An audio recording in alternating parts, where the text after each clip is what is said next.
అరుణాచలంలో మన గిరి ప్రదక్షిణ చేస్తూ ఉన్నప్పుడు అష్టలింగాలు 7వ లింగమైన కుబేరలింగాన్ని దాటుకోగానే మనకి రైట్ సైడ్ మోక్ష మార్గం ఉంటది. ఇందులో చాలా మంది దూరి బయటకైతే వస్తూ ఉంటారు. ఈ మార్గంలో దూరడం వల్ల మనం మోక్షం అయితే పొందుతాం, ఇంకా పాపాలని తొలగిపోతాయి. ఈ మోక్ష మార్గంలో వస్తున్నప్పుడు చాలా సన్నటి దారి అయితే ఉంటుంది, కానీ ఎంతటి లావువారైనా ఈ మోక్ష మార్గంలో ఈజీగా బయటకైతే వచ్చేస్తారు. స్త్రీ గర్భం నుండి శిశువు బయటికి ఎలా వస్తుందో అలానే ఈ మోక్ష మార్గం నుంచి మనం అరుణాచల ప్రవేశము అంత తేలికైన విషయం కాదు.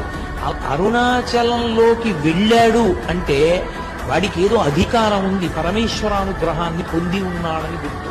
అరుణాచలం వెళ్ళి అడగని వాడిది పాపం తప్ప అరుణాచలం వెళ్ళినటువంటి వాడికి, అరుణాచలం వెళ్ళి ప్రార్థించిన వాడికి సాధారణంగా కోరిక తీరకపోవడం అన్నది ఉండదు.